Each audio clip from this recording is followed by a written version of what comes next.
قل يا أهل الكتاب تعالوا إلى كلمة سواء بيننا وبينكم ألا نعبد إلا الله ولا نشرك به شيئا ولا يتخذ بعضنا بعضا أربابا من دون الله فإن تولوا فقولوا اشهدوا بأننا মুসলিমুন। বলেন আল্লাহু আকবার। কিভাবে তাওহীদ প্রতিষ্ঠা করবেন সেই ফর্মুলা আল্লাহ দিয়েছেন এখানে তিনটা। হে নবী, আপনি আহলে কিতাব যারা কিতাবের অনুসারী দাবি করে তাদেরকে ডাক দেন। পৃথিবীতে আজ ইহুদি যারা বলে আমরা মুসা নবীর অনুসারী, আমি বাইরের দেশে যখন ঘুরতে যাই, আমার অনুষ্ঠানগুলোতে বিশ্বের বিভিন্ন দেশে আমাকে নিয়ে গেছে। ওই দেশে যাবার পরে যখন ইহুদিদের সাথে আমি মিশেছি, দেখলে মনে হবে না এটা ইহুদি, মনে হয় যে বিশাল আল্লামা, দাড়ি বড়, জুব্বা একেবারে পা পর্যন্ত, পাগড়ি মাথায় দেওয়া, তার সাথে তার স্ত্রী, খাস পর্দা করা, হাত মোজা পা মোজা পর্যন্ত পরা, ছেলে মেয়ে চার পাঁচটা চারপাশে দাঁড়িয়ে বসে আছে। নাম জিজ্ঞাসা করলে নাম বলে, বোঝা যায় না। যেই বলে আপনার নবীর নাম কি, বলে জোসেফ। জোসেফ মানে মুসা আলাইহিস সালাম। হযরতে মুসা নবীকে তারা জোসেফ বলে ডাকে। খ্রিস্টানদের সাথে মিশেছিলাম সিঙ্গাপুরে, যে জিজ্ঞাসা করলাম কি আপনার নাম কি, নাম বলার পরে প্রথমে বুঝি নাই, জিজ্ঞাসা করলাম আপনার নবীর নাম কি, বলছে যিশু। যিশু মানে ঈসা আলাইহিস সালাম। ওরা নবীদের নামও পাল্টিয়ে দিয়েছে। তাদের ধর্মীয় কিতাব যেটা তাওরাত, ইনজিল, জাবর একটাও ঠিক রাখে নাই, প্রত্যেকটা তারা উলট পালট রদ বদল করে ফেলেছে। এই জন্যে আসল ইহুদি, আসল খ্রিস্টান এগুলো পৃথিবীতে এখন আর নেই। যা আছে এই নেতা, এগুলো ভেজাল। এ পৃথিবীর নিকৃষ্ট মানুষের তালিকা আপনি পাবেন, এখন সার্চ দেন গুগলে, 6 জন মানুষের নাম আসবে। এ পৃথিবীতে নিকৃষ্ট মানুষ যারা, তাদের 6 জনের ভেতরে প্রথম নাম্বারে হিটলার, খ্রিস্টান। কি ছিল বলেন বলেন। 2 নম্বরে নাম পাবেন, এখন জীবিত আছে, নেতানিয়াহু। 3 নম্বরে নাম পাবেন আমাদের প্রতিবেশী, নামে কলঙ্ক, এই মোদি। আল্লাহর ঘরগুলো একটা একটা করে ভেঙ্গে মিশিয়ে দিচ্ছে মাটির সাথে। এক কথা বলেন না কেন? 4 নম্বরে নাম পাবেন যেটা পালিয়েছে। আমি নাম নিলাম না, আমার নাম নিলেও কেমন যেন লাগে। এই নিকৃষ্ট মানুষগুলো পৃথিবীর তালিকায় পাবেন এদের নাম। এই জন্য আসল ইহুদি, আসল খ্রিস্টান, আহলে কিতাব এখন আর নেই। যদিও তারা সংসদে দাঁড়িয়ে কথা মানুষকে বোঝাতো যে আমার ছেলে বিয়ে করেছে খ্রিস্টান মেয়ে, তাতে কি, সে তো আহলে কিতাব। ভণ্ডামি করার জায়গা পান না। আহলে কিতাব দুনিয়ায় এখন আছে কোনটা? ওরা যদি মুসা নবীকেই মেনে চলবে, ওরা যদি ঈসা নবীকে মেনে চলবে, তাহলে মানবতার সাথে এই মহা কৌতুক আইকিল আর এই মুশরিকরা করতে পারতো না। কোরআনে কারীম জানিয়েছে, লা তাজিদান্না শাদ্দান্নাসি আদাওয়াতাল লিল্লাযীনা আমানুল ইয়াহুদা ওয়াল্লাযীনা আশরাকু। এই পৃথিবীতে 2টা জাতি ইমানদারদের জঘন্যতম শত্রু হিসাবে কাজ করবে, একটা ইহুদি আর একটা মুশরিক। সব হিন্দু খারাপ না, কিন্তু যারা উগ্র, যারা জঙ্গি, যারা সন্ত্রাসী, আর যারা দাঙ্গা বাঁধিয়ে দিয়েছে ভারতে মুসলমান আর অন্য জাতির ভেতরে, হিন্দু আর মুসলমানের ভেতরে যারা দাঙ্গা বাঁধিয়ে আজকেও দেখেন বেলা 12টার দিকে আমি দেখছিলাম 2টা মুসলমান দাড়িওয়ালা ধরে নিয়ে সরাসরি করছে। আপনি এদেরকে জঙ্গি বলেন না, আর জঙ্গি বলেন দিনের মুসলমানদের। পৃথিবীতে সবচাইতে বড় জঙ্গি ইহুদিরা আর মুশরিকরা। বলেন, এরা আমাদের প্রকাশ্য শত্রু। শত্রুর সাথে শত্রুর মতো ব্যবহার করা লাগবে। কেউ যদি শত্রু চিনতে ভুল করে, আপনি যদি মনে করেন লা ইলাহা ইল্লাল্লাহু মুহাম্মাদুর রাসূলুল্লাহ, গোখরা সাপ আমি নিজে বাড়ির ভেতরে রাখবো, নিরাপদে থাকবেন, বলেন না কেন? আল্লাহ নিজে যখন শত্রু বলে আখ্যা দিলেন, সুতরাং এদেরকে শত্রু হিসাবে চিহ্নিত করে সামনে চলা লাগবে। আমি আবার বলছি, সব হিন্দু খারাপ না, সব খ্রিস্টান খারাপ না। এই পৃথিবীতে যারা উগ্র, এই মানুষগুলো ওই মানবতার দুশমন। পৃথিবীর 810 কোটি মানুষ আমরা এখন আছি। আহ্বান জানাচ্ছি আজকের এই আলোচনা দিয়ে, কারণ বিশ্বের বিভিন্ন দেশে এখন মানুষ শুনতে পাচ্ছে বিভিন্ন ভাষায়। আমি তামিলনাড়ু গিয়ে দেখি তামিল ভাষায় আমার ওয়াজ চলছে, থাইল্যান্ডে গিয়েছিলাম দেখি থাই ভাষায় আমার ওয়াজ চলছে। তার মানে বিশ্বের বিভিন্ন জায়গায় যে যেই ভাষা তারা রূপান্তর করে শোনে। সবাইকে আহ্বান জানাচ্ছি, প্রত্যেকটা জায়গা থেকে এই পৃথিবীর নিকৃষ্ট দুইটা মানুষকে, মোদি আর নেতাহু, এই দুইটাকে থামান। নাই মানবতা কিন্তু সামনে ভয়ঙ্কর বিপদে পড়বে। কথা বলেন, এদেরকে থামানো দরকার এক্ষুনি। হিন্দু ভাইদের বলবো, খ্রিস্টানদের বলবো, যে যেখানে আছেন এই দুইটা মানবতার প্রকাশ্য শত্রু এরা, এদেরকে থামান। এরা নিজেদের স্বার্থে, ব্যক্তিগত স্বার্থে শয়তানের ধোঁকায় পড়ে এই পৃথিবীর মানুষকে আজ জ্বালিয়ে পুড়িয়ে ছারখার করে দিচ্ছে। আবার যদি এখন যুদ্ধ লেগে যায় তামাম দুনিয়াতে, কোনো উপকার তো নেই, যা ক্ষতি হয়ে যাবে 100 বছরে পৃথিবী সেই ক্ষতি তুলতে পারবে না।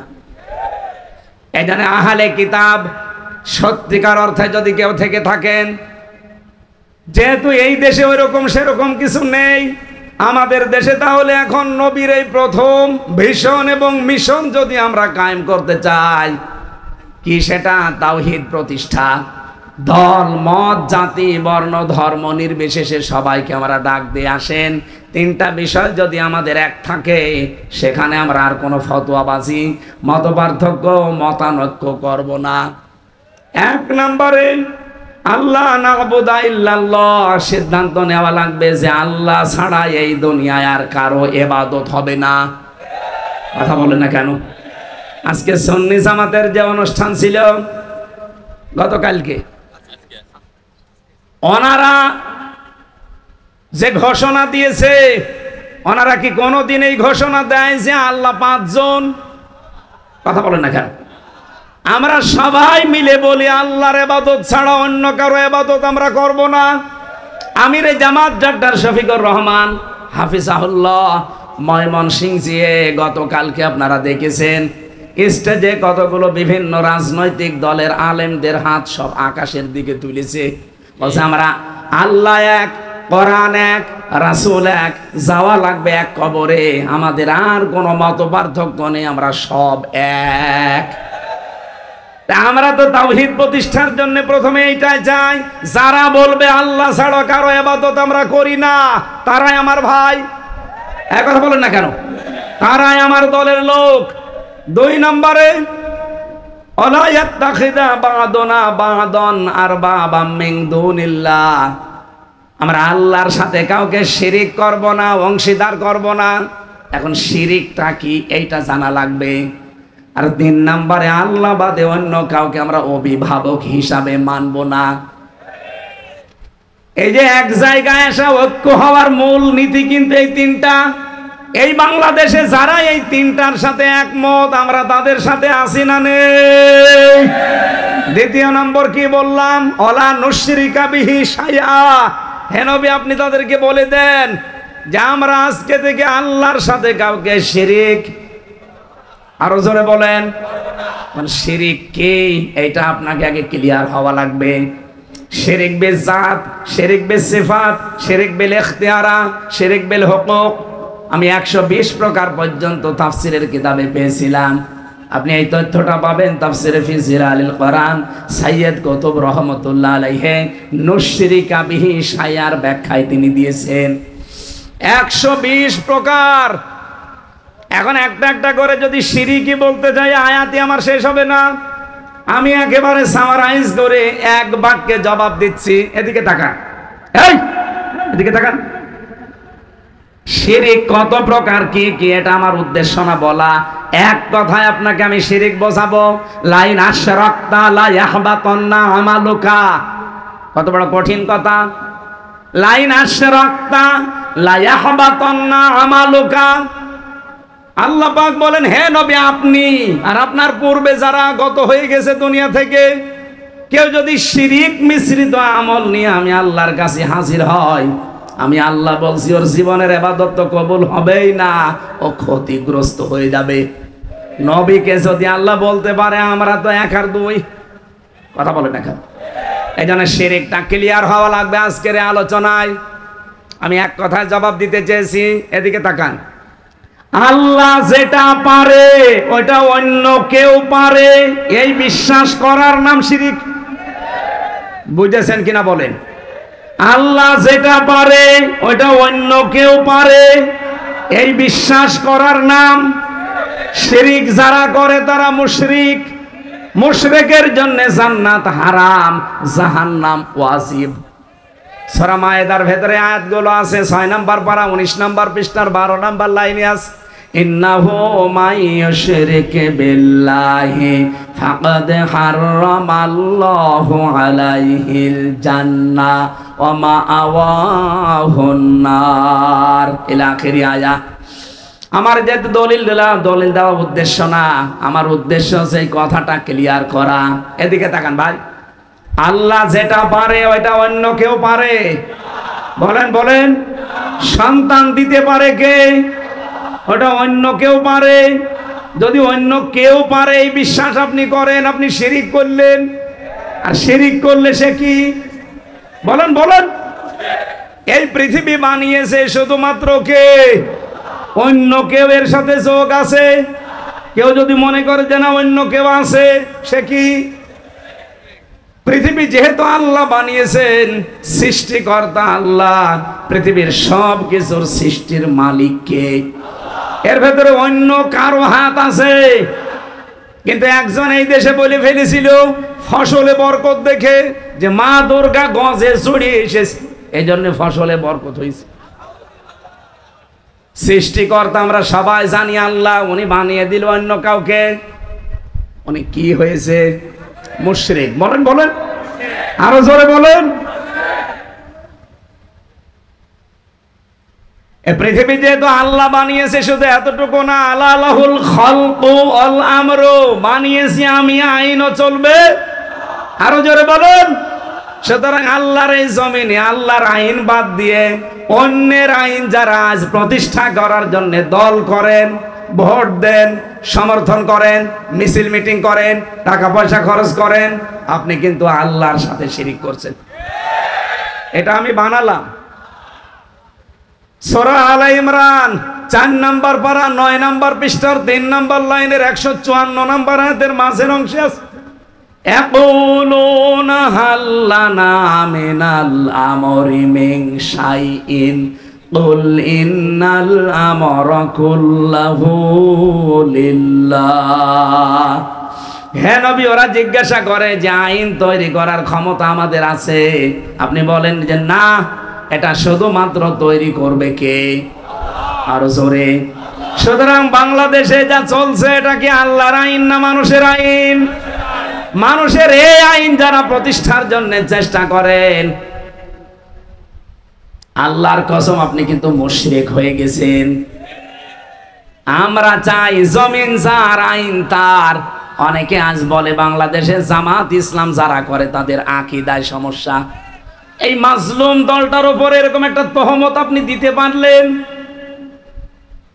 এত বড় মিথ্যা তহমত আপনি দেন কি করে? বাংলাদেশ জামাত ইসলামীর আকীদা হচ্ছে জমিন যার, আইন তার। এর বাইরে যদি জামাত ইসলামীর কারো আকীদা থাকে, ওই জামাত করার দরকার নেই। আপনি বলেন তো, এর বাইরে আকীদা আছে আপনার? জমিন যার, আইন তার। আমরা কোরআন থেকে সূরা আলে ইমরান 154 নম্বর আয়াতের মাঝে এটা পেয়েছি, এইটাই আমাদের আকীদা। এর বাইরে যদি কারো আকীদা থাকে, আপনি মুশরিক। এই কথা বলেন না কেন? সুতরাং এই জমিনে এখনো আল্লাহর আইনগুলো কায়েম হয়নি। আমরা চর্ম চোখে দেখতে চাই, দেখাতে চাই এ কোরআনের 500 আইন 56,000 বর্গ মাইলে চলছে। এটা দেখতে চান না? এই কথা বলে না কেন? এই প্রকাশ্য শিরিক বাংলাদেশে এখন চলছে। সংস্কার যখন আরম্ভ হয়েছে, বারবার আহ্বান জানিয়েছি, এই যে নির্বাচন আমরা এখনই চাই না, তার একটাই কারণ যে সংস্কার করেন। বাংলাদেশে 1628 জন মানুষ দায়িত্বে ছিল, এই 15.5 বছর অন্তত তারাই ঘুরিয়ে ফিরিয়ে হাসিনাকে বসিয়েছে বৈধ অবৈধ ভাবে। এই কথা বলে না কেন? এখন যদি বলেন তাড়াতাড়ি নির্বাচন দেন, নির্বাচন আমরাও চাচ্ছি, এটা তাড়াতাড়ি দিলে কি হবে? বরিশালের ডিসি গেছে কুষ্টিয়ায়, কুষ্টিয়ারটা গেছে কুড়িগ্রাম, কুড়িগ্রামেরটা এসেছে কুমিল্লায়। মাল তো একই আছে, শুধু চেয়ার পাল্টিয়েছে। জিনিস একই আছে না, খালি জায়গা পাল্টিয়েছে। এরাই তারা যারা এতদিন ওই জালেমা মহিলাকে টিকিয়ে রেখেছিল। এখন যদি ওই মানুষগুলোর কাছে দায়িত্ব দেন সংস্কার না করে, আজ আমরা যারা বলছি যে নির্বাচন চাই কিন্তু সংস্কার করার পর, এটা যদি না করেই তাড়াতাড়ি দিয়ে দেন, আল্লাহর কসম করে বলছি আবার দিনের ভোট রাতে হয়ে যাবে। কিছু মানুষ দেখছে কিচ্ছু চায় না, তারা খাবার খাবেন না, পানি খাবেন না, কি খাবেন?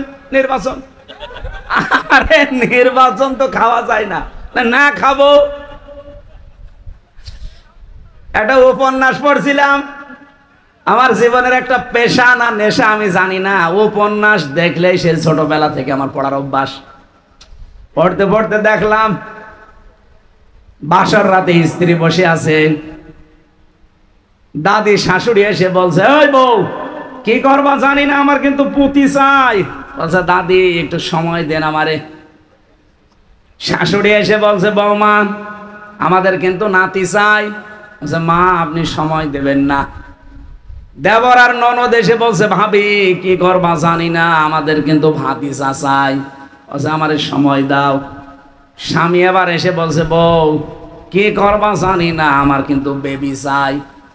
বউ ঘোমটা ফেলে দিয়ে বলছে, তোমার কি পাগলের বংশ? এখনো বাসরই হয়নি, 10 মাস 10 দিন যায়নি, কেউ বেবি চাই, কেউ নাতি চাই, কেউ ভাতিজা চাই। আমি কি ডাউনলোড করে নিয়ে আসবো? আমার সময় দেওয়া লাগবে না? তুমি এসে এদিকে বাসর ঘর বাদ দিয়ে ঘুমিয়ে পড়ছো আর বলছো আমার বেবি চাই, আমি কোথায় পাবো? সময় দেওয়া লাগবে না? কথা বলেন, কাজ করা লাগবে না? এখনো তো কাজ করতেই বাকি আছে। সেই আগস্টের 5 তারিখের পর থেকে আমাদের একই কথা যে আমরা সংস্কারের পরে নির্বাচন চাই। আপনি সংস্কার কালকেই করে দেন, পরশুদিন নির্বাচন দেন, কেউ বাধা দেবে না এই দেশে। কিন্তু জিনিস সব একই জায়গায় রেখে শুধু চেয়ার পাল্টিয়ে পাল্টিয়ে আবার দেবেন, কিচ্ছু হবে না। আমার সাথে জেলে এক ওসি ছিল, 3 বছর ও 8 বছর জেল ওর।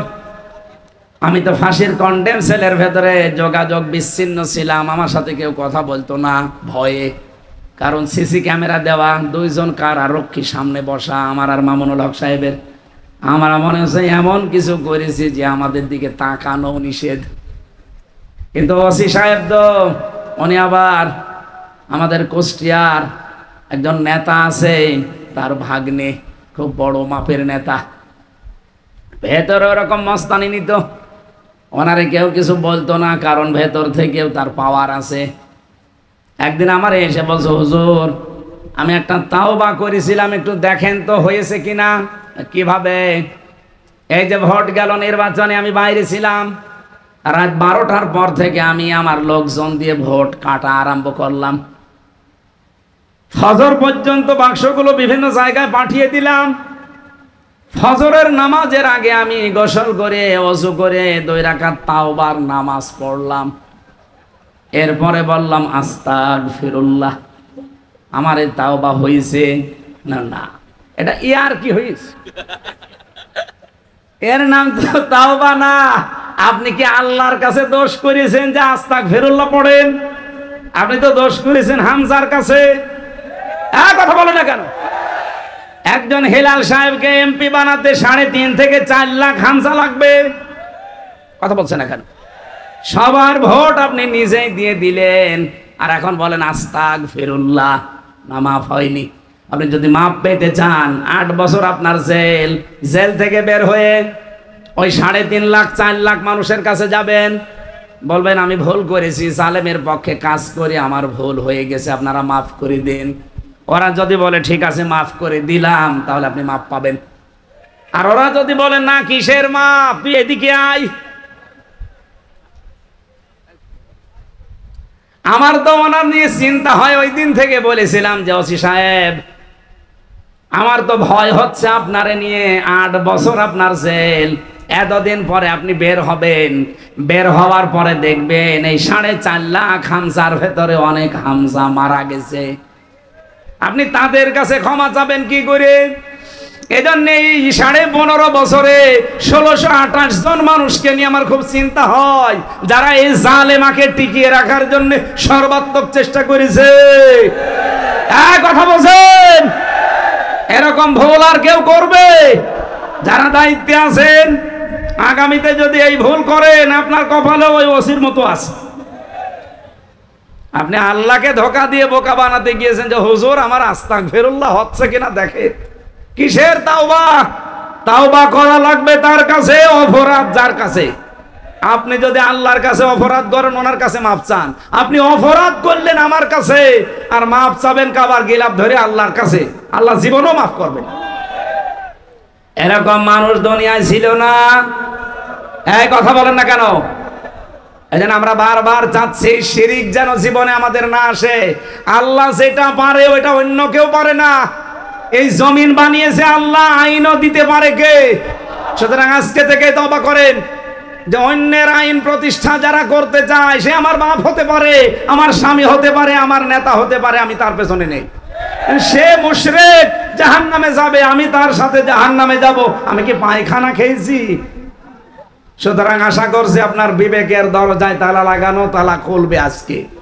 এরপরও যদি কারো পরিবর্তন না আসে, এই দোষ ওর কপালের। কথা বলেন না কেন? আল্লাহ বাদে আমরা কাউকে অভিভাবক মানি না। এই 3টা হচ্ছে তাওহীদ প্রতিষ্ঠার মূল নীতি। 2 নম্বরে নবীজির ভিশন ছিল মানবাধিকার প্রতিষ্ঠা।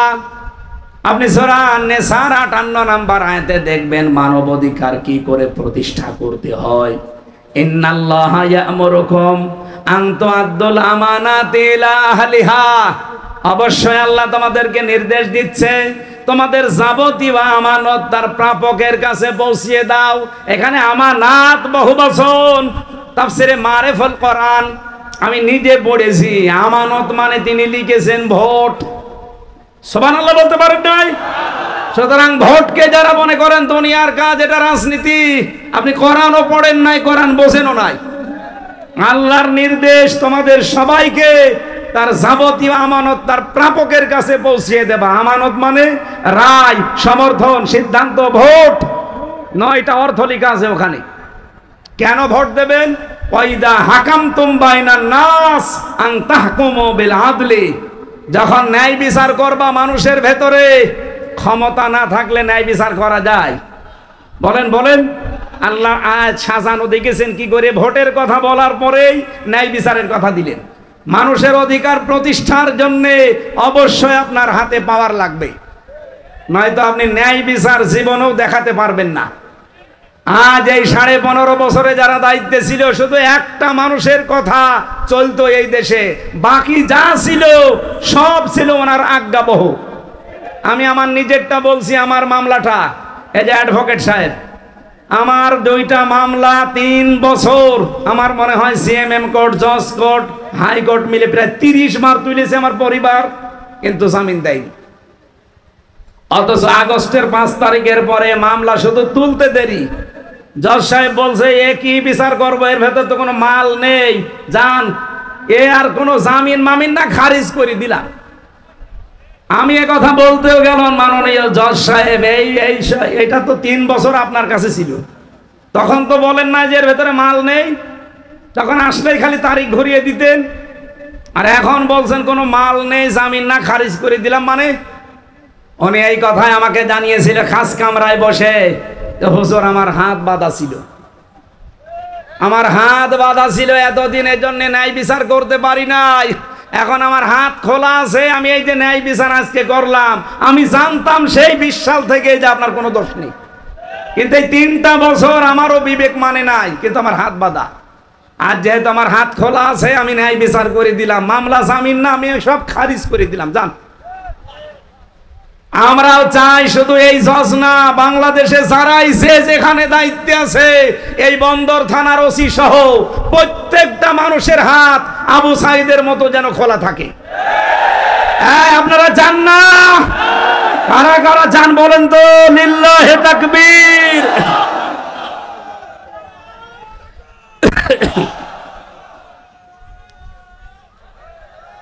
আলহামদুলিল্লাহ ভাই, আমরা চাই 1628 জন মানুষ এখন দায়িত্বে আছে, কারো হাত বাঁধা থাকবে না। ওই শুধু একজনের হাত খোলা ছিল, যেটা পালিয়েছে ওইটার, আর বাকি সবার হাত, এমনকি কাওয়া কাকুর হাতও বাঁধা ছিল। হ্যাঁ, কাওয়া শুধু আন্দাজে কাকা করতো, ওর ভেতরে কিচ্ছু ছিল না, ওর হাত বাঁধা। আর একটা ছিল চট্টগ্রামের হাসাও মাহমুদ, ওইটারও হাত বাঁধা, ওরে যা বলতো বোঝানো তাই করতো। এই বাংলাদেশে আমরা চাই সামনে যারা ক্ষমতায় আসবে, একজনের না, যারাই দায়িত্বে থাকবে সবার হাত থাকবে খোলা। আর আমি বহুবার কথা বলেছি, যারা দায়িত্বে আছেন প্রশাসনকে, বিশেষ করে প্রশাসনে যারা আছেন তাদের বিভাগটা আলাদা করে দিন। বাংলাদেশের পুলিশ প্রশাসন যারা আছে তারা তাদের আইজির কথা মতো চলবে। কোন নেতা নেত্রী, কোন এমপি মন্ত্রী, কোন পাতি নেতার কথা শুনে তাদের চলার দরকার নেই। এই দেশটা তারা মিনি জান্নাত বানিয়ে ফেলতে পারবে, এক কথা বলছেন। আমি বহু অফিসারের কাছে শুনেছি, তারা সবাই চায় যে তাদের বিভাগটা যেন আলাদা হয়, তারা তাদের আইজির কথা মতো চলবে। তারা যদি আপনার মতোই পাতি নেতা, এমপি মন্ত্রী এদের কথা শুনে চলে, এরা তো সব দলীয় কায়দায় রায় দেবে। কথা বলছে না কেন? আমার ভাইরা, আমি বিস্তারিত শব্দের দিকে আর যেতে পারছি না। 3 নম্বরে আমি পেয়েছি বিশ্বনবীর মিশন, আর ভিশন ছিল তিনি দিন প্রতিষ্ঠা করার জন্য দুনিয়ায় এসেছিলেন। কোরআনে আমি এরকম 3টা আয়াত পেয়েছি।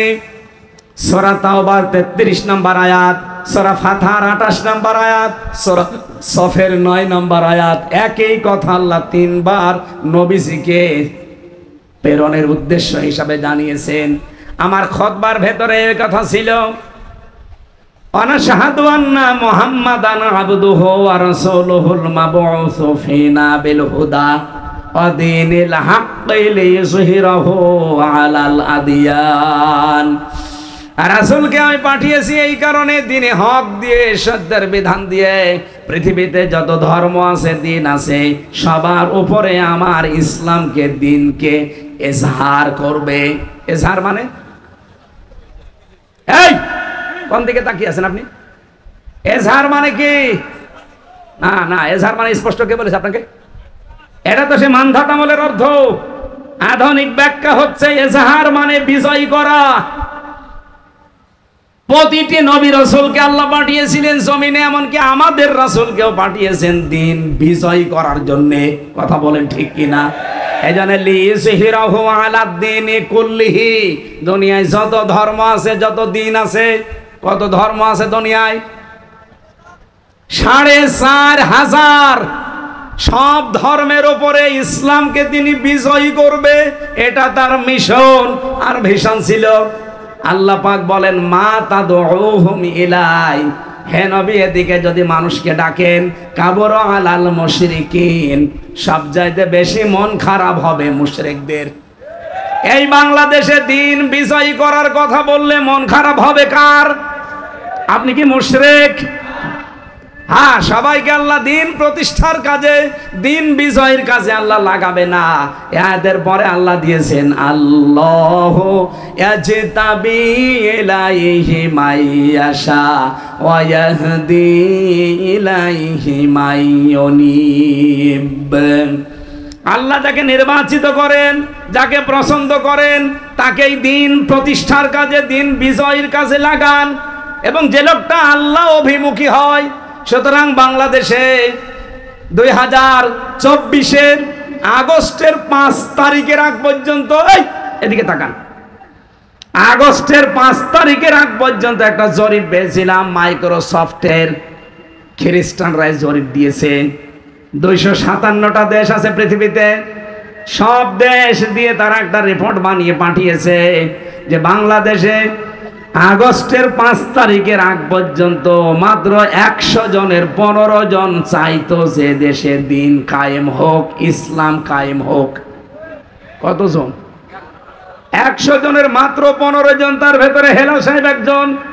আপনি জিজ্ঞাসা করে দেখেন, এ জমিনে আল্লাহর দিন কায়েম হোক আপনি চান না? বলেন। এইরকম মানুষ মাত্র 100 জনের 15 জন ছিল।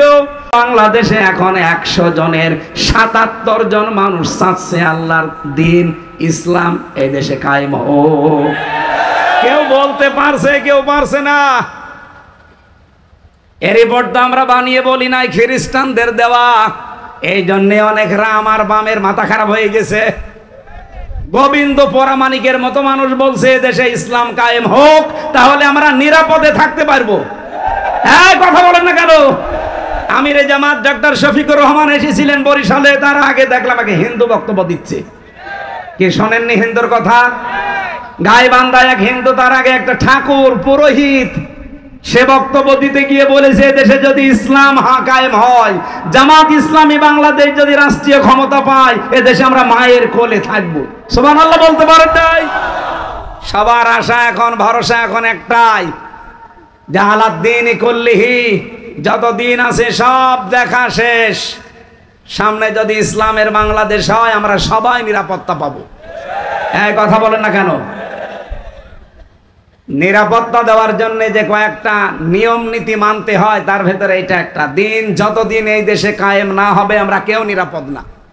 এমনকি বহির শত্রু থেকেও নিরাপত্তায় থাকতে হলে আফগানিস্তানের মতো দিন কায়েম থাকা লাগবে। আল্লাহ আমাদেরকে ওই বোঝ যেন দান করেন, বলেন আমিন। আমি নবীজির 3টি মিশন আর ভিশনের কথা বললাম কোরআন দিয়ে। আল্লাহ আমাদেরকেও এইটা আমাদের প্র্যাকটিক্যাল লাইফে সেট করার তৌফিক দিন। তাওহীদ প্রতিষ্ঠা, মানবাধিকার প্রতিষ্ঠা, দিন প্রতিষ্ঠা, বলেন আমিন। আমরা সূরা হাশরের 18 নম্বর আয়াত পড়েছিলাম। আপনাদেরকে কষ্ট হয়ে যাচ্ছে? যদিও গরম লাগছে, আর একটু কষ্ট করা যাবে না? আজকের আলোচনার বিষয় হচ্ছে পুঁজি। কি বললাম? এটা আমাদের নেই। এদেশের পুঁজি সব শেষ করে দিয়ে গেছে। আমি বাইরের দেশে কয়েকদিন আগে বললাম মালয়েশিয়া গিয়েছিলাম, ওই দেশটা দাঁড়িয়ে গেছে 2004 সালের পর থেকে। আর আমরা 54 বছরও দাঁড়াতে পারি নাই, কারণ যারা এতদিন দায়িত্বে গেছে পুঁজি শেষ করেছে। এই কথা বলে না কেন?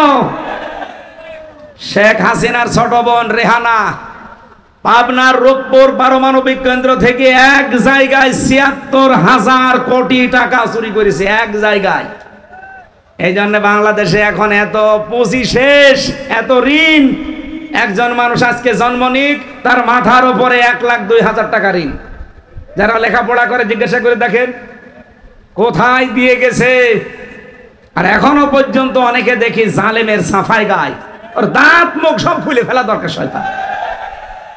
আর ওখান থেকে উস্কানি দেয় যে আমি আশেপাশে আছি, চট করে ঢুকে পড়বো, আর এরা লাফায়। লাফাবেন ওই গোপালগঞ্জের মতো, পেছনে কিন্তু লাল হয়ে যাবে। কথা বলেন না কেন? কিরকম লাল হয়েছিল দেখেছেন না? ওই সময় শুনতাম গোপালগঞ্জ থেকে ঢাকায় গেলে, বসে গেলে 300 টাকা, দাঁড়িয়ে গেলে 1000 টাকা। আমরা যেন এই পাগলামিকে উস্কানিতে পা দিয়ে না করি। পৃথিবীর ইতিহাস এইটাই, কেউ পালিয়ে গেলে আর ফিরে আসে না, এইটাই ফাইনাল। আপনি দেখেন পৃথিবীর ইতিহাসের দিকে, যে যেখান থেকে পালিয়েছে আজ পর্যন্ত কেউ ফিরে আসেনি। আপনি একটা ইতিহাসও দেখাতে পারবেন না। আমাদের এই আশপাশে যারা পালিয়ে গেল, বলেন কে ফিরে এসেছে? কেউ যখন আসেনি, তখন ববু আসবে। আপনি কিসের আশা করেন আমি তো বুঝি না। আপনাকে কি পাগলা কুকুরে কামড় দিয়েছে? এজন্য পুঁজি ঠিক করতে হবে আমাদের। পুঁজি এখানে 2 প্রকার। আল্লাহ রাব্বুল আলামিন আমাদেরকে ডাক দিয়ে ইয়া আইয়ুহাল্লাযীনা আমানু, তাফসীরুল কোরআন মাহফিল লিখেছেন। তাফসীরের মূল নীতি, উসুলে তাফসীরের মূল নীতি আমি পেয়েছি 15টা। এখন 15টা যদি বলতে যায় আমার ভেতরে ঘেমে শোধ চলছে, এই সবগুলো বলা আমার মনে হয় এখন দরকারও নেই আর সম্ভাবনা। আমি মূল কথায় চলে যাচ্ছি, পুঁজি থেকে। ইমানদারকে আল্লাহ এখানে ডাক দিয়েছেন, কাকে?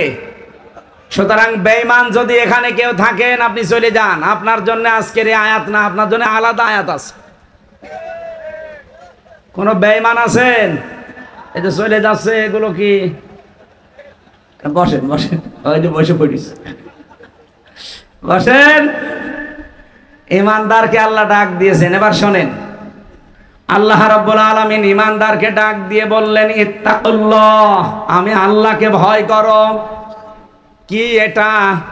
সেই জন্মের পর থেকে শুনছি তাকওয়া তাকওয়া তাকওয়া, কি এটা আমরা অনেকেই জানি না। এদিকে আধুনিক ব্যাখ্যাটা শোনেন, তাকওয়া মানে শুধুমাত্র আল্লাহর ভয় না, তাকওয়া মানে যোগ্য। কি বললাম? আপনাকে যোগ্যতা অর্জন করা লাগবে। সূরা নূরের 55 নম্বর আয়াতে আয়াতের ব্যাখ্যা পাবেন। আল্লাহ বলেন ওয়া'দাল্লাহুল্লাযীনা আমানু মিনকুম ওয়া আমিলুস সালিহাত লা ইস্তাখলিফান্নাহুম ফিল আরদ কামা ইস্তাখলাফাল্লাযীনা মিন ক্বাবলিহিম। আমি আল্লাহ তোমাদের ভেতরে তাদের সাথে ওয়াদা করেছি যে আমি জমিনের শাসন ক্ষমতা দেব যারা দুইটা কাজ করবে। এক নম্বরে যারা ঈমান আনবে, দুই নম্বরে যারা আমলে সালেহ করবে। এই তাকওয়ার অর্থ আর সালেহ শব্দের অর্থ একই।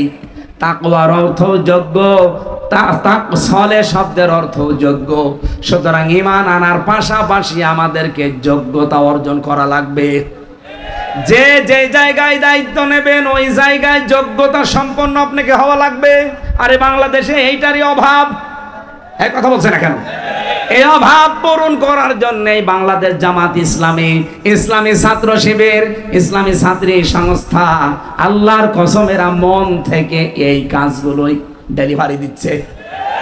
আপনার সন্তানকে ছেলে হোক মেয়ে হোক, আপনার নিজেকে হোক, গড়ে তুলবে একেবারে নিজ থেকে যোগ্যতা সম্পন্ন করে।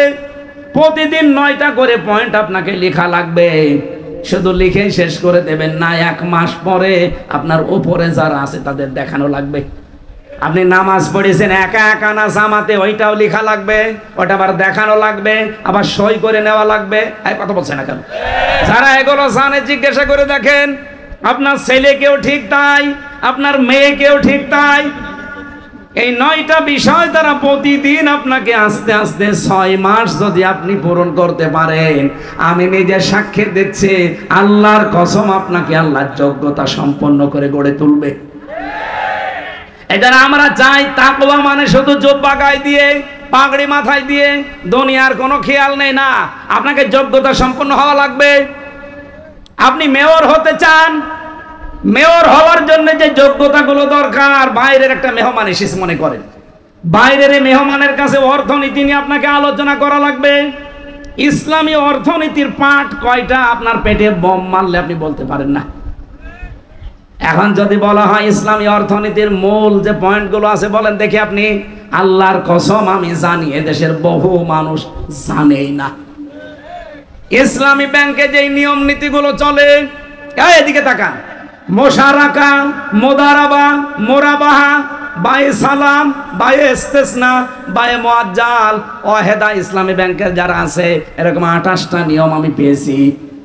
আমি তার অর্থনীতির ছাত্র না, আমি পড়েছি। এই নিয়ম নীতিগুলো যদি ইসলামী ব্যাংক শুধু না, বাংলাদেশে সোনালী ব্যাংক আছে, লোপালী ব্যাংক আছে, অগ্রণী ব্যাংক আছে, চৈতালি ব্যাংক আছে। চৈতালি আছে? চৈতালি নেই, চৈতালি হয়ে যাবে। এইরকম যত ব্যাংক আছে সব ব্যাংকগুলো যদি ইসলামী ব্যাংকের আদলে চলতো, ইসলামী অর্থনীতি কায়েম হবে বাংলাদেশে তখন যখন যাকাত ভিত্তিক অর্থনীতি কায়েম করা হবে। আমার উদ্দেশ্য ছিল কি, আমি তাকওয়া অর্জন করতে চাই। শুধু জুব্বা আমার মতো গায়ে দিয়ে, পাগড়ি মাথায় দিয়ে, টুপি মাথায় দিয়ে, তসবিহ হাতে নিয়ে কিছু খেয়াল নেই না, এর নাম তাকওয়া না। তাকওয়ার প্রথম ব্যাখ্যা হচ্ছে যোগ্যতা সম্পন্ন হওয়া। 2 নম্বরে আল্লাহর নিষিদ্ধ কাজগুলো ঘৃণা করে ছেড়ে দেওয়ার নাম তাকওয়া। কথা বোঝা গেছে? এই যে বরিশালে যারা পরকীয়া প্রেম করেন, এটা নিষিদ্ধ কাজ না? যারা করেন আজকে থেকেই ঘৃণা করে ছেড়ে দেবেন। কারা কারা ছেড়ে দেবেন হাত তোলেন তো। এই দাদা কার সাথে লাইন আছে আপনার? এদিকে আসেন, আসেন। মুখে দাড়ি নিয়ে আপনি লাইন করেন মানে? না, আপনার হাত তোলা ঠিক হয়নি। আপনি হাত তুলতে গেলেন কেন? যারা পরকীয়া প্রেমে আছেন, নারী হোক আর পুরুষ হোক, আজ প্রতিদিন সারা বাংলাদেশে আমার মনে হয় 150 থেকে 200 2-3টা ছেলে মেয়ে রেখে আল্লাহ রাস্তায় চলে যাচ্ছে। না, এটা বন্ধ করা লাগবে। এটা মহামারী আকার ধারণ করেছে বাংলাদেশে। আল্লাহর নিষিদ্ধ কাজ না এটা। নিজের জায়েজ স্ত্রী বাদ দিয়ে অন্যের সাথে যারা লাইন করেন, 3টা ক্ষতি হবে আপনার। অনেকে প্রতিবেশীর স্ত্রীর সাথে লাইন লাগিয়েছে, অনেকে ভাবির সাথে কাজ চালাচ্ছে। নাকি বরিশালে এসব চলে না? 1 নম্বরে আপনার চেহারার উজ্জ্বলতা আল্লাহ দিন দিন নষ্ট করে দেবে, যতই ফেয়ার এন্ড লাভলি আর ফ্রেশ ওয়াশ দেন। 2 নম্বরে আপনি যখন মারা যাবেন তখন আপনার ঈমান নসিব হবে না, আপনি বেঈমান হয়ে মারা যাবেন। 3 নম্বরে কিয়ামতের দিন কোনো বিচার আপনার জন্য নেই। যারা পরকীয়া প্রেমে আসক্ত, যদি এখনই তাওবা না করেন, বিনা বিচারে বিনা হিসাবে আপনি জাহান্নামে। এরপরও যদি কেউ এই নিষিদ্ধ কাজটা না ছাড়েন, খালি জুব্বা গায়ে দিয়ে নামাজ পড়লে আর কোরআন পড়লেই তাকওয়া হবে? আল্লাহর নিষিদ্ধ যত কাজ আছে শুধু ছেড়ে দেওয়ার নাম হচ্ছে খৌফ, আর ঘৃণা করে ছেড়ে দেওয়ার নাম হচ্ছে তাকওয়া। আল্লাহ বলেন, ইমানদারেরা তাকওয়া অর্জন করো। আমি বাংলাদেশ জামাত ইসলামী, ইসলামী ছাত্র শিবির, ইসলামী ছাত্রী সংস্থার নাম ধরে বলেছি, অনেকের মন খারাপ না। আমি এমনি বলি না, আমি নিজে পরীক্ষিত, এই জন্য বলেছি। আমার ছেলে নেই, 3টা মেয়ে দিয়েছে। আমি নির্দ্বিধায় চোখ বন্ধ করে ইসলামী ছাত্রী সংস্থার কাছে দিয়ে দেব। আল্লাহর কসম, কোনোদিন আমার 3টা মেয়ে আমাকে বৃদ্ধাশ্রমে রেখে আসবে না, আমাকে গালি দেবে না। এই কথা বলেন না কেন? কত মানুষের ছেলে মেয়েদের দেখছি। এই যে কয়েকদিন আগে রাজশাহী, ট্রেনের নিচে বাবা মাথা দিয়ে মরে গেল, অথচ ছেলে মেয়ে 4টা, 2টা ছেলে 2টা মেয়ে। আপনি এমন সন্তান কেন তৈরি করবেন? এই জন্য গ্যারান্টি দিয়ে যাচ্ছি, এরকম একটা দল আমরা বাংলাদেশে পেয়েছি, আছে। জামাত ইসলামীতে দিয়ে দেন, আপনাকে একটা বিশ্ব লাইব্রেরিতে পড়ার সুযোগ করে দেবে। আপনি মূর্খ মানুষ, তাতে কি আপনাকে ভার্সিটি পড়ার যোগ্যতা অর্জন করিয়ে দেবে। সুবহানাল্লাহ বলতে পারেন নাই? আর ইসলামী ছাত্র শিবির, এটা আল্লাহর একটা নিয়ামত। আপনি দিয়ে দেন নির্দ্বিধায়, কসম কোনোদিন এই সন্তান মাথা উঁচু করে আপনার সাথে কথা বলবে না। ও জানবে যে আল্লাহর পরে আপনার স্থান, কারণ প্রতিদিন তারে 9টা করে ঘর পূরণ করা লাগে। আমি আশা করছি এভাবে 6 মাস আপনি একটু পূরণ করেন, দেখবেন আল্লাহ নিজেই আপনাকে যোগ্যতা সম্পন্ন করে গড়ে তুলবে। এই জন্য তাকওয়ার মানে শুধুমাত্র, আবার বলছি, শুধু জিকির করা না, শুধু জব্বা গায়ে দেওয়া না। তাকওয়া মানে নিজেকে যোগ্যতা সম্পন্ন করে গড়ে তোলা। আল্লাহ বলেন, ইত্তাকুল্লাহ, নিজেকে যোগ্যতা সম্পন্ন করে গড়ে তোলো। ওয়াল তানজুর নাফসুম মা কদ্দামাত লিগাদ। কিভাবে গড়ে তুলবা? প্রতিটি মানুষের উচিত আগামী দিনের জন্য তার পুঁজি কি, প্রস্তুতি কি, এটা যেন সে নজর করে দেখে। আমার প্রশ্ন এখানে, দেখার আরবি হচ্ছে র। আল্লাহ নাজারা দিলেন কেন? যারা তাফসীর বোঝে জিজ্ঞাসা করেন, ফি জিলালিল কোরআনে আছে। র মানে এই চোখ দিয়ে দেখা, আর নাজারা মানে গবেষণা করে দেখা, চিন্তা ভাবনা করে দেখা। আল্লাহ বলেন, বান্দা বান্দিরা, প্রত্যেকের জন্য উচিত তার পুঁজি কতটুকু আগামী দিনের জন্য, সেজন্য একটু চিন্তা ভাবনা গবেষণা করে দেখে।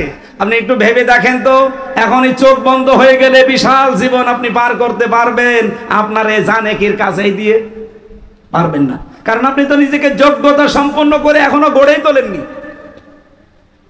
ফামান সুহসিহা আনিন নার ওয়া উদখিলাল জান্নাতা ফাকাদ ফাজ। সূরা আলে ইমরানের 185 নম্বর আয়াতের মাঝের অংশে আছে, রব্বুল আলামিন বলেন, ওই লোকটার জীবন সফল যাকে আল্লাহ জাহান্নামের আগুন থেকে মুক্ত করে জান্নাত দিয়ে দিয়েছে। এ গেল একটা অর্থ। দ্বিতীয় অর্থ কি? ওই লোকটার জীবন সফল যাকে আল্লাহ জাহান্নামের কাজগুলো একটা একটা করে ছেড়ে দেওয়ার তৌফিক দেয়, আর জান্নাতের কাজগুলো একটা একটা করার সুযোগ করে দেয়। জান্নাতের কাজ তো একটা একটা এমনি পারবেন না, আপনাকে নিজে তৈরি করা লাগবে। কথা বলেন ঠিক কিনা? আপনি নিজেকে যোগ্যতা সম্পন্ন করতে না পারলে জীবনও আপনাকে আল্লাহ জান্নাতের কাছে এগিয়ে দেবে না। পৃথিবীর জমিনটা এর পরের আয়াতে আল্লাহ দিয়েছেন আমাল হায়াতুদ দুনিয়া ইল্লা মাতাউল গুরুর। হে পৃথিবীর মানুষ, দুনিয়ার জীবন কিন্তু ধোঁকা। দুনিয়ার জীবনটা একটা খেল তামাশা, এটা প্রতারণা ছাড়া কিচ্ছু না। আগামী দিনের প্রস্তুতি প্রত্যেকেরই উচিত। পুঁজি তৈরি করে পাঠাও, নিজেকে তৈরি করো ওইভাবে আস্তে আস্তে। আমি আমার নিজের জীবনে জেলখানায় 3টা বছরে 100% প্রমাণ পেয়েছি যে পুঁজি না থাকলে কি হয়। আমি আমার নিজের জীবনে মিলিয়েছি, এজন্য আপনাকেও মিলাতে বলছি। আমার বাবার নাম রিয়াজউদ্দিন, তার বাবার নাম জাহান আলী, তার বাবার নাম নমাজ আলী। এরপরে আমি আর জানি না। আপনি জানেন আপনার বাবার নাম কি? তার বাবার নাম, তার বাবার নাম, তার বাবা আর মনে নেই। এত বড় মুরব্বী মানুষ 3 পুরুষের পরে আর মনে করতে পারছে না। আমিও তো পারছি না, কারণ আমার তো দরকার নেই।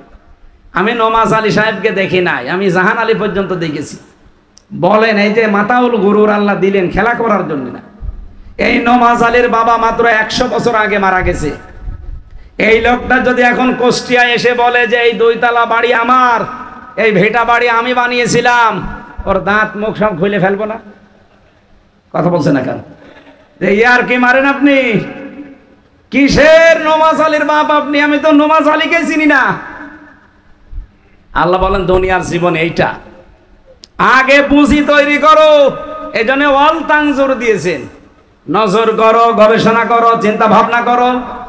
নাফসুম্মা কদ্দামাত লিগাদ, প্রতিটি মানুষের উচিত আগামী দিনের তার প্রস্তুতি কতটুকু আছে। সম্মানিত মা বোনেরা, আপনার স্বামীর হক আদায় করবেন আগামী দিনের প্রস্তুতির জন্য। আমি আপনার সাথে ভালো ব্যবহার করব স্ত্রী হিসাবে আমার আগামী দিনের প্রস্তুতি তৈরি করার জন্য, পুঁজি তৈরি করার জন্য। এই কথা বলেন না কেন? তাছাড়া চোখ বন্ধ হয়ে গেলে আপনার রাস্তা আলাদা, আমার রাস্তা আলাদা। ফাইদা নফিখা ফিস-সূর ফালা আনসাবা বাইনাহুম, যখন সিংহায় ফৎকার দেওয়া হবে প্রত্যেকের সম্পর্ক আল্লাহ কাট করে দেবে। ইয়াউমাইযি ওয়ালা ইয়াতাসালুন, এমনকি কেউ কারো সম্পর্কে জিজ্ঞাসাও করবে না যে তুমি আমার বাবা ছিলে, তুমি আমার ছেলে ছিলে। এজন্য আমাদের উচিত আমাদের পুঁজির দিকে খেয়াল করা। আত্তাকুল্লাহ, আবার বলছি আমাকে ভয় করো। আগেরটাও ভয়, পরেরটাও ভয়। আগের ভয়টা আলাদা জিনিস, অর্জন করতে হবে, নিজেকে যোগ্যতা সম্পন্ন করে গড়ে তোলা। আর পরের ভয়, এটা সতর্কতা। পরের ভয় কি? সতর্কতা করলেন আল্লাহ, এই হামজা দেখ ভালো করে, যে জীবন তৈরি করলি, এই 33 বছর বয়স আমার, এই 33 বছরের জীবন এখন যদি শেষ হয়ে যায়, এ বিশাল আখেরাত পড়ে আছে। 33 বছরের জীবন দিয়ে এত বড় বিশাল জীবন পার হওয়া যাবে? এইটা আগে তৈরি কর। ইন্নাল্লাহা খাবীরুম বিমা তা'মালুন, অবশ্যই পৃথিবীতে যে যা করে সবার খবর রাখে কে? আল কাইয়্যিসু মান দানা নাফসাহু ওয়া আমিলা লিমা বাদাল মাউতি। নবীজি বলেন বুদ্ধিমান তো ওই লোকটা যে আখিরাতের কাজ করে আর আল্লাহর উপরে ভরসা করে। আল আজিজু মান আতবা নাফসাহু হাওয়াহা ওয়া তামান্না আলাল্লাহ, ওই লোকটা নির্বোধ, বোকা, পাগল, যে আখিরাতের কোনো কাজ কাম নেই, আন্দাজে ভরসা করে আছে কালেমা যখন পড়েছি জান্নাত একদিন যাবই। না, এই ভরসায় আমরা থাকতে চাই না। আমরা কাজ কারবার করে নিজেকে যোগ্যতা সম্পন্ন করে এরপরে আল্লাহর কাছে যেতে চাই। মা বোন যারা এসেছেন, বহু ওয়াজ আপনারা আল্লামা সাঈদীর জীবনী থেকে শুনেছেন সারা জীবন। একটা ওয়াজ করছে আপনার জন্যে। আপনারা নামাজ পড়েন বরিশাল বিভাগের মা বোনেরা, আমি জানি, আমি এখানে ছোটকালে ছিলাম। মা বোনেরা নামাজ ঠিক আছে, রোজা ঠিক আছে, পর্দাও এই বিভাগে ঠিক আছে, বাংলাদেশের অন্য বিভাগের ছাড়া। কিন্তু একটা জিনিস আপনাদের সমস্যা, হযরতে খাদিজাতুল কুবরা জীবনে এক ওয়াক্ত নামাজ পড়েননি, একটা রোজা রাখেননি, একটা দিনের জন্য পর্দায় থাকেননি, জীবনে একটা বারও হজ করেননি, যাকাতও দেননি। অথচ আল্লাহ নিজে তাকে সালাম দিয়েছেন এবং জান্নাতে একটা ঘর বানিয়ে তার জন্য পাঠিয়েছেন। তার পুরা জীবনী আমি পড়ে দেখেছি কেন আল্লাহ দিলেন। এদিকে তাকান, একটা দিনের জন্য তার জীবনে নামাজ নেই, এক ওয়াক্ত নামাজ নেই, রোজা নেই, পর্দায় ছিলেন না একদিনের জন্য, অথচ আল্লাহ সালাম দিলেন, জান্নাতে ঘর বানিয়ে পাঠিয়েছিলেন। কেন? কারণ একটাই, উনি ইন্তেকালের পরে এই বিধানগুলো নাজিল হয়েছে, এই জন্য উনি করতে পারেননি। ওনার জীবনী পুরাটা পড়ে সামারাইজ আমি এইটাই পেয়েছি, কোনো দিন 15 বছরের স্বামীর সংসারে একটা দিনের জন্য স্বামীর মনে দুঃখ দেননি, এই জন্য আল্লাহ তাকে সালাম পাঠিয়েছে। এখানে যারা স্বামী আছেন, কোরআন শরীফ হাত দিয়ে বলতে পারবেন যে জীবনে কোনো দিন, সাংসারিক জীবনে বউ একটা দিনের জন্য আমার মনে দুঃখ দেয়নি? এরকম স্বামী থাকলে হাত তোলেন তো। বুড়ো চাচা হাত তুলেছে, আপনার হাত তোলা না তোলা সমান, আমি ওটা মানি না। একটা মানুষ হাত তুলতে রাজি না, মুরব্বীও হাত তুলছে না, এই যে একজন আলহামদুলিল্লাহ উনি জান্নাতে আছে দুনিয়াতে। মা বোনেরা আপনারা হয়তো পর্দায় দেখতে পাচ্ছেন, এই যে হাজার হাজার স্বামী এখানে বসে আছে, একটা স্বামী আর ওই যে সামনে এক চাচা, এই দুইজন বাদ দিয়ে কেউ হাত তুলতে পারলো না। হেলাল ভাইও তুলতে পারেনি, আমিও পারিনি, কারণ আমি মিথ্যা কথা বলবো কি করে? এটা রেকর্ড হচ্ছে আর ম্যাডাম মনে হয় লাইভ দেখছে, দেখুক, কপালে জাজ হয়ে যাবে। না, মা বোনেরা, শুধু নামাজ দিয়ে, রোজা দিয়ে আর কালো বোরকা দিয়ে আপনি জান্নাতে যেতে পারবেন না। স্বামীর মনে দুঃখ দিবে, খাদিজাতুল কুবরার মতো জীবন তৈরি করেন, আল্লাহ সালাম দিয়েছে তাকে, জান্নাতে ঘর বানিয়ে পাঠিয়েছে। সুবহানাল্লাহ বলতে পারেন নাই? আমাদের বউগুলো এরকম তৈরি হোক খাদিজার মতো, আমরা চাই না। এখন যদি ওরা বলে হুজুর একটু উল্টিয়ে ওয়াজ করেন তো, একটু জিজ্ঞাসা করেন তো, জীবনে কোনোদিন স্ত্রীর মনে দুঃখ দেয়নি এরকম স্বামী আছে কিনা? না, নেই। আমরা প্রতিদিন দুঃখ দিতে আসি। আল্লাহ মেয়েদেরকে খাদিজাতুল কুবরা রাদিয়াল্লাহু তাআলা আনহাকে অনুসরণ করার তৌফিক দিন, বলেন আমিন। বিশ্ব নবী জানিয়েছেন, হযরতে আবি যার রাদিয়াল্লাহু তাআলা আনহু থেকে বর্ণিত, মান ইত্তাবাআল হুদা বিগাইরিল কুরআন আদাল্লাহুল্লাহ, কেউ যদি কোরআন বাদ দিয়ে পৃথিবীর কোন জায়গায় হেদায়েত পাওয়ার জন্য ছুটে যায়, ওর মন যতই ভালো থাকুক, ওর ইচ্ছা শক্তি যতই ভালো থাকুক, কোরআন সেখানে নেই। এই জন্য আল্লাহ নিজে দায়িত্ব নিয়ে তাকে আরো গোমরা বানিয়ে দেয়। কিছু বুঝলেন আপনি? না, বোঝেন। শব্দের দিকে তাকান তো, নবী যদি দল্লা ইয়াদিল্লু দিতেন, সলাসি মুজাররাদ থেকে কায়দাটা যদি, বাপটা যদি আসতো, তাহলে বাংলা অর্থ দাঁড়াতো আপনি নিজেই নিজেকে খারাপ বানিয়ে ফেলেছেন। কিন্তু আদাল্লা ইয়াদিল্লু বাবে ইফআল থেকে যদি এই শব্দটা আসে, এই 43টা বাব আমি মুখস্থ করে ঠুচুস্থ করে ফেলেছিলাম একেবারে। আমি দেখেছি এই বাবের খাসিয়াত 9টা দেওয়া আছে। তার প্রথম নাম্বারের অভ্যাস, খাসলত, খাসিয়াত যাই বলেন, এর প্রথম খাসিয়াত হচ্ছে আদাল্লা ইয়াদিল্লু বাবে ইফআল থেকে আসার কারণে বাংলা অর্থ দাঁড়িয়েছে, আপনি হয়তো কোনো জায়গায় ভালো হওয়ার নিয়তে গিয়েছিলেন, কিন্তু কোরআন সেখানে ছিল না। এই জন্য আল্লাহ নিজে দায়িত্ব নিয়ে আপনাকে আরো খারাপ বানিয়ে দেবে। বরিশালবাসী, শুধুমাত্র বরিশালের জন্য না, যারা শুনতে পাচ্ছে এখন তামাম পৃথিবীর বাংলা ভাষাভাষী মানুষের জন্য আমি এই হাদিসটা ডেলিভারি দিলাম। কোরআন যেখানে নেই, ওখানে ভালো হওয়ার নিয়তে গেলেও আপনাকে খারাপ বানাবে কে? আরো জোরে বলেন। এই দেশে এখন প্রায় 48,000-এর উপরে দরবার আছে। যেই দরবারে কোরআন নেই, কোরআনের কর্মসূচি নেই, ওখানে যদি কেউ ভালো হওয়ার নিয়তেও যায়, তাকে খারাপ বানাবে কে? এটা যে বানিয়ে দিচ্ছে আল্লাহ, তার বাস্তব প্রমাণে দেশে নেই। বলেন বলেন। কোলার কুষ্টিয়ার লালনের মাজারের দিকে তাকান, এই দরবারে মানুষ যায়, আপনাদের বরিশাল বিভাগ থেকে ভালো হওয়ার নিয়তে যায়। এমনকি বউ, ছেলে মেয়ে, বেটার বউ সব নিয়ে চলে যাচ্ছে।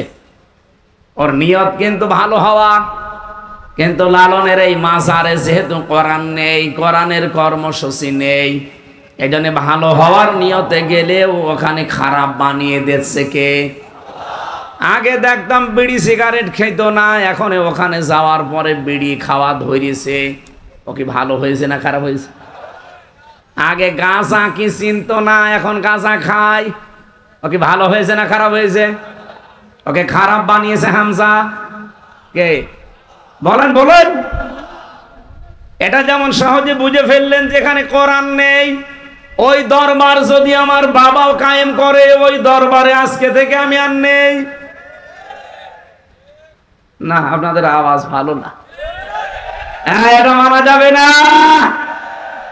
যে দরবারে কোরআন আছে, কোরআন প্রতিষ্ঠার কর্মসূচি আছে, সে যেই হোক ওই দরবারে যাবেন আপনি শিক্ষা নেওয়ার জন্যে, কোরআন প্রতিষ্ঠার জন্যে। কিন্তু যেখানে কোরআন চলে না, শুধু বাবার নিয়ম নীতি চলে, এরকম দরবার দেশে নেই। বলেন বলেন।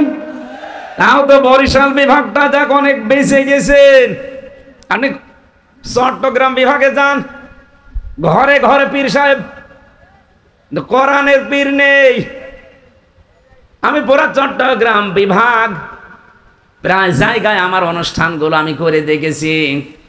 মরহুম মাওলানা আব্দুল জব্বার রহমতুল্লাহ আলাইহি, যে বাইতুল শরফের পীর, এটা বাদ দিয়ে বরং চট্টগ্রাম বিভাগে আমার দৃষ্টিতে কোরআনের নিয়ম নীতি চলা দরবার আমি পাইনি। অধিকাংশ দরবারে শিরিক, বেদাত আর কুফরির আস্তানা। কথা বলুন। নাম ধরে বলছে যে মাইজ ভান্ডারি। মানুষ কিন্তু ভালো হওয়ার নিয়তে যায়, যে কি হয় এমন জিকিরের তাল তোলে, কোরআনেও নেই, হাদিসেও নেই, শুধু বাবার জীবনীতে আছে। একবার 16 সালে গিয়ে আমি এক মুরব্বীকে দেখি লাফাচ্ছে, হাত চেপে ধরলাম, বললাম মুরব্বী লাফান। লাফাই মানে জিকিরে আছি, এত লাফিয়েও তো টেনশনে আছি জান্নাত পাবো কিনা। তুমি বসে বসে জান্নাত পেতে চাও? জান্নাত যদি পেতে চাও তা আমার সাথে লাফাও। আমারে বলছে লাফাও। ওর এই টেনশন দিল কে? বলছে আল্লাহ। আল্লাহ টেনশন দিয়েছে? ও টেনশন দিয়েছে ওর বাবা। ওর বাবা জানিয়েছে যত লাফাবি তত তাড়াতাড়ি জান্নাত পাবি। অথচ আপনি নবীজির 63 বছরের জীবন, বিশেষ করে 40 থেকে 63, এই 23 বছর পুরাটা খুলে দেখেন, সাহাবীদের জীবন পুরাটা খুলে দেখেন, কোনদিন কোন সাহাবী এভাবে লাফিয়েছে আপনি পাবেন? কোথা থেকে ইসলাম নিলেন আপনি? এই জন্যই তো বারবার সতর্ক করছি, কোরআন যেখানে নেই ওই দরবার যদি আমার বাবাও তৈরি করে থাকে, আর আমি যদি ভালো হওয়ার নিয়তে ওই দরবারে থাকি, আমাকে গোমরা বানিয়ে দেবে কে? সুতরাং এরকম দরবারে আমি আজকে থেকে আরো জোরে আর একটু সামনে যাই, যাব। বলেন। এই বাংলাদেশে প্রায় 73টার উপরে এখন রাজনৈতিক দল আছে, জেনারেল আর ধর্মীয় মিলে।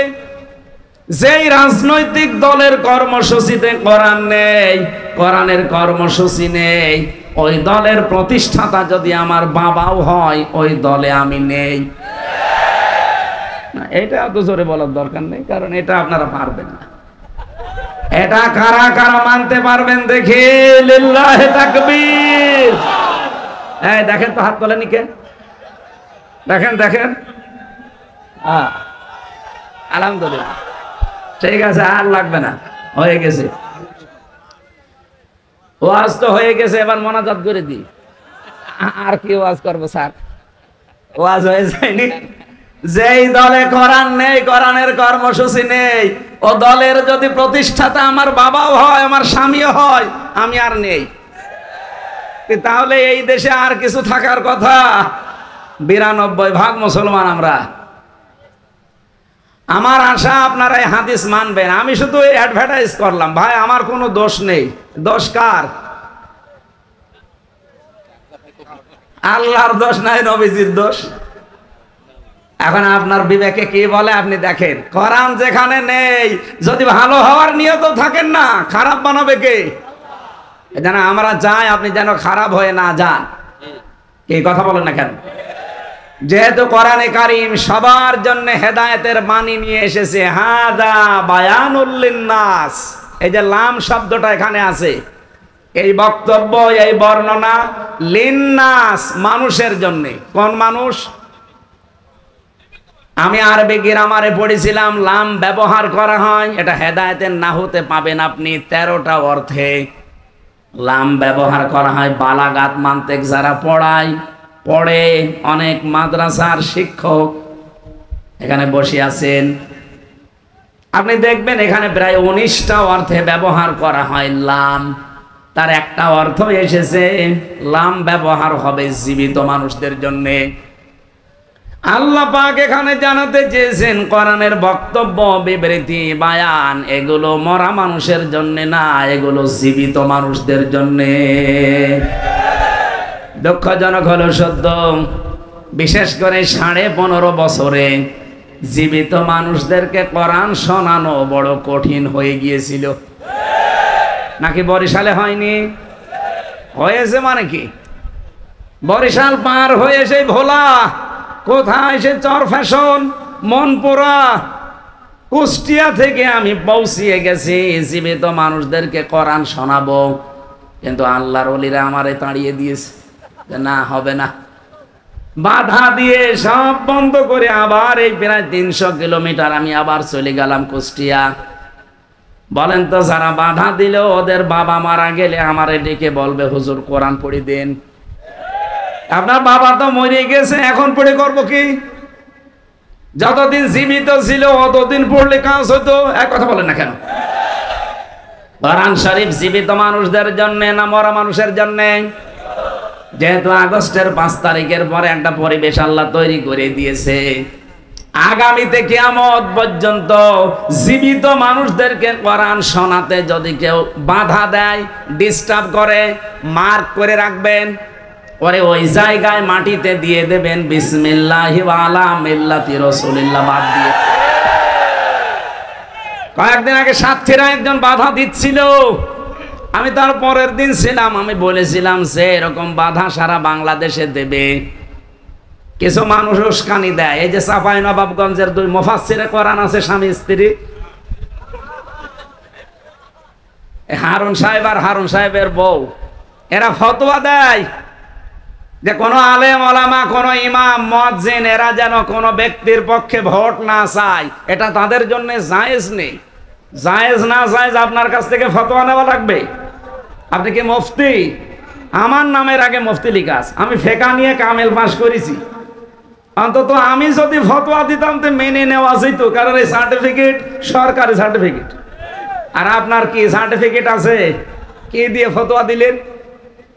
যে আপনি ভোট চাইতে, রায় চাইতে মানা করলেন, মানে আপনি মানা করলেন আর দেশের আলেমরা শুনে বসে থাকবে না? আপনি কাকে মানা করেছেন জানি না, আমারে মানা করেন তো আসেন। 56,000 বর্গ মাইলের প্রতি ইঞ্চিতে যারা একামতে দিন প্রতিষ্ঠা করতে চায়, এদেশে আল্লাহর জমিনে আল্লাহর আইন প্রতিষ্ঠার জন্য যারা কাজ করে, আমি প্রত্যেকের জন্য ভোট চাবো, নাম ধরে যাবো, বাধা দিতে আসেন তো দেখে আসেন। এটা আর আগস্টের 5 তারিখের আগে নেই যে মাইক কেড়ে নেবেন। এখন মাইক কেড়ে নিতে আসলে, বাধা দিতে আসলে আমারটা ছাতা পড়ে না, আমার সামনে শয়তান একটাও পড়ে না। আমার সামনে যদি সত্যি কোনো জায়গায় পড়ে, আমি বলেছি জায়গায় মাটি দিয়ে দেব বিসমিল্লাহি ওয়া আলা মিল্লাতি রাসূলিল্লাহ বাদ দি, কারণ ও তো আল্লাহর নামে রাসূলুল্লাহ দলে তুলে দিলে হবে না, ও অন্য দলে দেওয়া লাগবে। কথা বলেন না কেন? আমার সামনে যেন এরকম শয়তান না পড়ে, পড়লে কিন্তু টাইট হয়ে যাবে। আমার কপালে যা আছে হবে, কারণ 3 বছর তো জীবন থেকে নষ্ট করেই দিয়েছেন। এজন্য আমারও ভয় কেটে গেছে, আর আমার সামনে পড়েও না। শয়তানরা পড়ে সব নরম হুজুরের সামনে। জীবিত মানুষদের কোরআন শোনাতে কিয়ামতের আগে এই দেশে যেন আর কেউ ডিস্টার্ব করতে না পারে, কি সেই পরিবেশ তৈরি করা লাগবে না? আপনি কি রাগ করলেন? এটা যদি কারো কাছে রাজনীতি মনে হয়, হ্যাঁ এটাই রাজনীতি, কারণ আমি বুঝে শুনে রাজনীতি করেছি। মাইয়াস পাওয়া শাফাতান হাসানাতাই ইয়াকুল্লাহু নাসিবুম মিনহা। সূরা নিসা 5 নম্বর পারা 10 নম্বর পৃষ্ঠা 12 নম্বর লাইনের 85 নম্বর আয়াত। কোন মানুষ যদি ভালো কাজে সুপারিশ করে, ও কাজ করে যা পাবে শুধু সুপারিশ করে আপনি তাই পাবেন। সামনে নির্বাচন আসতেছে, 300 জন এমপি দাঁড়াবে বাংলাদেশে, কথা বলেন না কেন? এর ভেতরে 151 জন মানুষ যদি অ্যাডভোকেট মুআজ্জেম হোসাইন হেলাল সাহেবের মতো মানুষ আমরা কোরআন বুকে নিয়ে যারা সংসদে প্রবেশ করবে, এই কথা বলেন। হ্যাঁ, উনি যদি কোরআন বুকে নিতে না চায় তাহলে ওনাকে ভোট দেওয়ার দরকার নেই। 151 জন আমরা চাই এই কোরআন বুকে নিয়ে তারা সংসদে প্রবেশ করবে। সংসদের প্রথম অধিবেশনে তারা বলবে, মাননীয় স্পিকার, আমরা নামাজের বিল চাই। এটা বলবে না? বলতে বাধ্য, কারণ আল্লাহর নির্দেশ সূরা হজের 41 নম্বর আয়াত, আল্লাযীনা ইম্মাক্কান্নাহুম ফিল আরদি আকামুস সালাহ। যাদেরকে আমি জমিনে শাসন ক্ষমতা দেব, ওরা যদি মুমিন হয়, ওরা প্রথম অধিবেশনে নামাজের বিল আনবে। আর আমরা জানি ওনারা এই বিল আনতে বাধ্য, এই প্রতিশ্রুতি দিয়েছে এই দেশের মানুষের কাছে।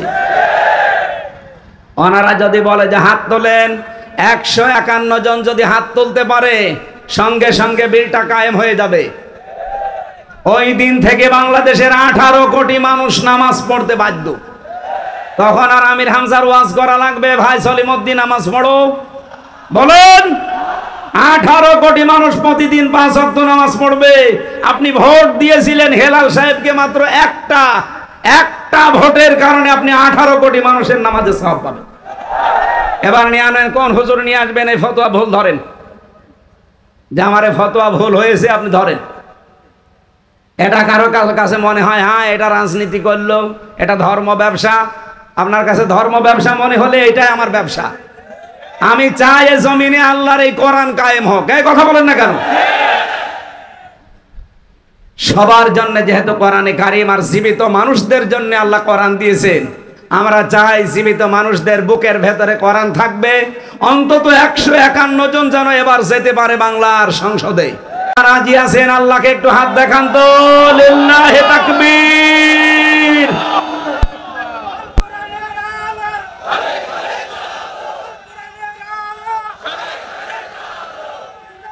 আলহামদুলিল্লাহ। ভাই, কিছু মানুষের যদি মন খারাপ হয়, তা মোনাজাতের পরে আমার সাথে একা একা বসেন, আপনাকে আমি একটা জিনিস দেব। এই কানের নিচে এমন জোরে 2টা দেব না, সব টের পেয়ে যাবে। অনেকে বলে যে হুজুর আমি কিছু বুঝি না। এত বাংলায় বলার পরেও যদি ও না বোঝে, আমার মনে হয় একটা রওশনের স্বাদ। কথা বলছে না কেন? রওশনের স্বাদ ছিল না বিরোধী দলীয় নেত্রী? কি নেত্রী পেয়েছিলাম আমরা, হাসিনা যা শিখিয়ে দেয় ওইটা বলে। তা আমরা এরকম যেন না হয়ে যায়। এত খোলামেলা বাংলায় বলার পরেও যদি কেউ মানতে না চান, বুঝতে না চান, এ দোষ আর আমার না, এ দোষ কার? অবশ্য আল্লাহ। ঠিক আছে, আল্লাহ যদি আপনাকে হেদায়েত না দেয়, আমার হাতে তো নেই, উনি যদি আপনাকে না দেয়, এ দোষ উনারই। এখন আপনাকে আবার হেদায়েত পাওয়ার মতো যোগ্যতা থাকা লাগবে। এক কথা বলছেন? আপনার যদি যোগ্যতা না থাকে, সত্যি আল্লাহ আপনাকে হেদায়েত দেবে না।